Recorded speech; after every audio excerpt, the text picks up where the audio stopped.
Hi guys! Welcome back to my vlog. This is your girl, Miss D. Please like, share, and follow!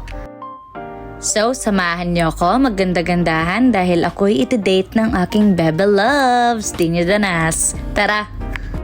So, ang una natin gagawin ay maglalagay tayo ng contact lenses na may grado sa ating mata para naman medyo malinaw at saka hindi tayo mahirapan. So ayan, nung try ko na siyang ilalagay, nahihirapan ako kasi screen ng phone yung kaharap ko. So yung gilid ko niyan is may salamin.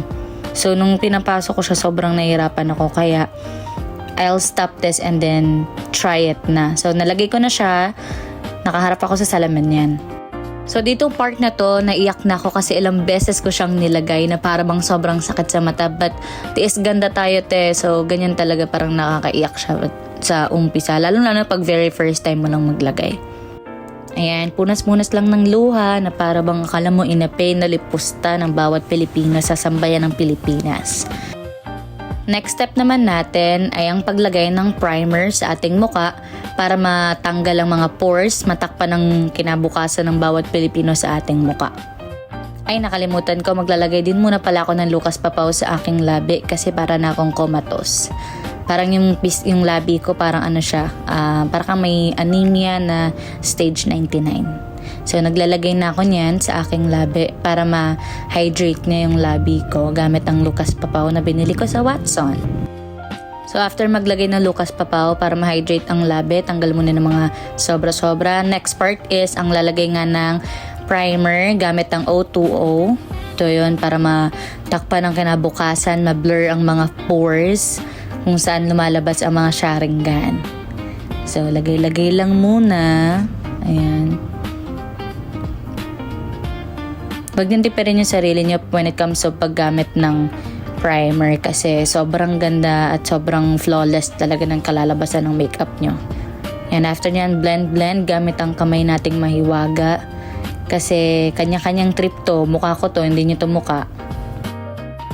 Ayan, patapos na tayo maglagay. So after natin maglagay ng primer, our next step is our Hickory Ultra Fresh, which is our sunscreen, para hindi tayo direktang matamaan ng araw sa ating mukha. Meron pa rin tayong shield for the winding. Okay, so nilagay ko siya sa noo, pisngi, ilong, baba. At blend lang ulit gamit ang mahiwagang daliri, mga kamay, baa at mga balikat. Make sure na nabablend natin yan dahil para hindi siya mag-stain kasi may color pink siyang stain. Okay, so blend lang at pumunta tayo sa next step. Okay, so after natin mag-blend lahat sa mukha, syempre wag kakalimutan ng paglalagay din sa ating leeg para naman pantay, hindi tayo na para bang kinwelyuhan o dinikitan lang ng mukha. Dapat make sure nakapantay yung makeup natin sa mukha natin sa leeg. Para naman yun, may postura ka, may itsura ka, mukha kang pandigma. Yan, so after maglagay, make sure lang na pantay lahat ng mga pinag-blend mo sa mukha mo para hindi ka mukhang sharingan. Next step natin ay ang paglagay ng Jimilan powder. This is oil control powder na lagi kong ginagamit kahit saan ako pumunta. So, it's like, cushion thing na rin kasi sa mukha ko. So, yan, paglalagay talagang takpan lahat ng mga hinanakit mo sa mukha mo kahit na clear skin ka pa. Talagang mas, pa siya, para siyang may filter na pang Chinese filter. Yan, blend lang sa buong mukha. Make sure na pantay lahat para walang labis, walang kulang. Again, wag nyo rin kalimutan ulit ang leeg. Make sure na pantay yan. Dapat hindi lang mukha ang muputi, hindi lang mukha ang may makeup, pati leeg.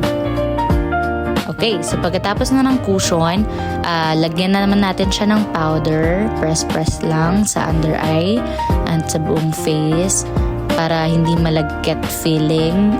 Kino-cover niya yung lagkit ng foundation.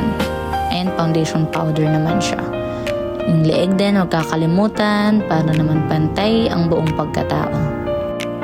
Next naman ay ang eyebrow gel. Patigasin natin ang ating eyebrow gel para pag nagkilay tayo, maganda siya.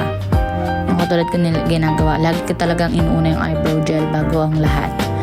Kasi napapatayo niya ang kilay. Ayan. So, papantay-pantayin lang natin. Parang, para pag magdo-drawing ka or like, if you fill in the blanks mo yung mga kilay mo, malalaman mo kung saan ka mag-feel, kung saan ka maglalagay. So, sa Watson ko rin ito nabili, alam ko. Pero meron yan sa TikTok, meron yan sa Shopee kung saan yung gustong bilhin. As long as make sure na legit yung makukunan nyo. Next naman na ilalagay natin na yung Easy na Clay Blush On. This is in the shade of Milkshake. Ito yung lagi kong ginagamit para girly pop lang ang atake. So, yan. Clay yung ano niya. Tapos, I'm using my blush on brush. Ayan. Pero ito yung unang patong kasi magpapangalawang patong pa tayo later.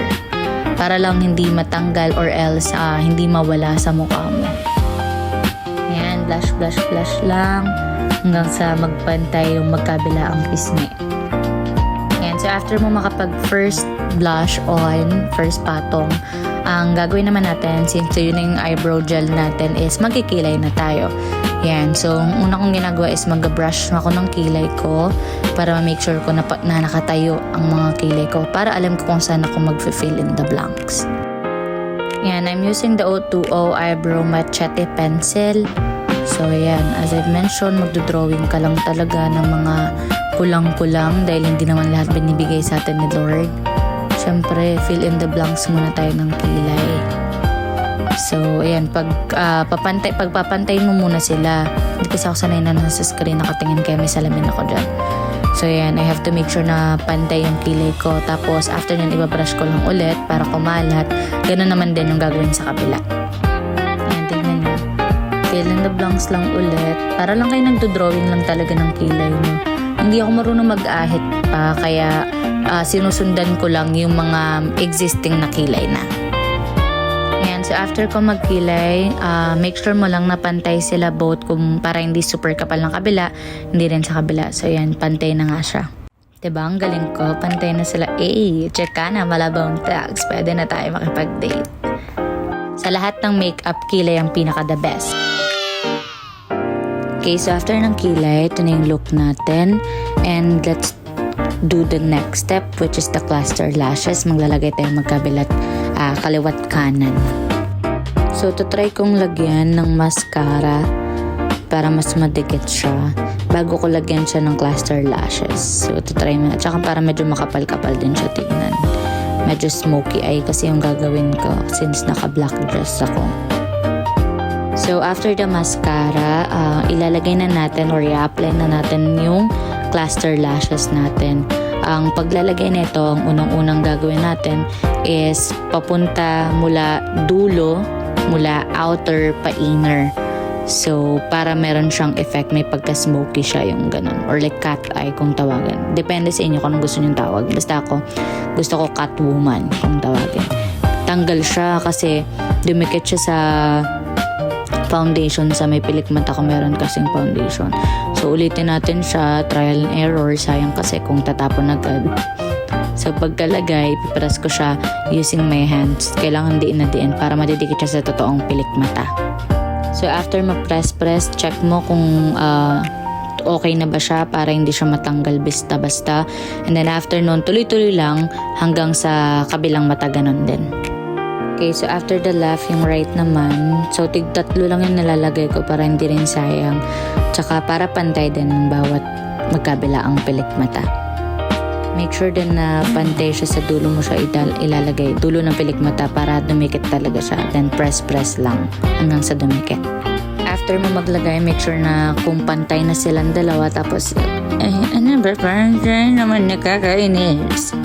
Okay, so next step is the eyeshadow. I'm gonna use my nude palette that's in the shade brown. Yan, brown naman talaga yun yung brown shade. Tapos ilalagay mo lang siya sa outer ng iyong mata. Talukap ng mata mo. So yan, ganun din sa may kabila para pantay sila.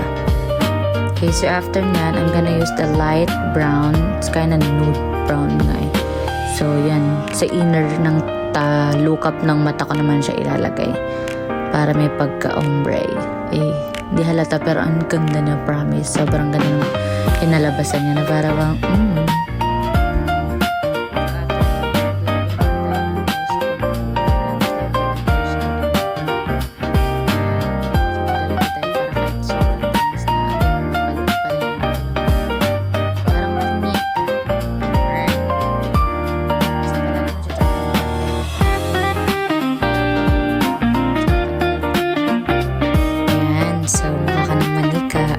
maglalagay din tayo sa lower lid ng mata natin para may pagka-smoky. Ano talaga siya?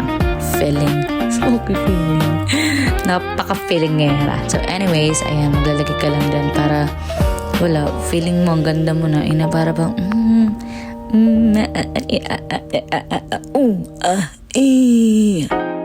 ama ka na, Neng. So after nun, ang next naman is pangalawang patong natin ng ating clay blush on ng Easy in the shade of Milkshake.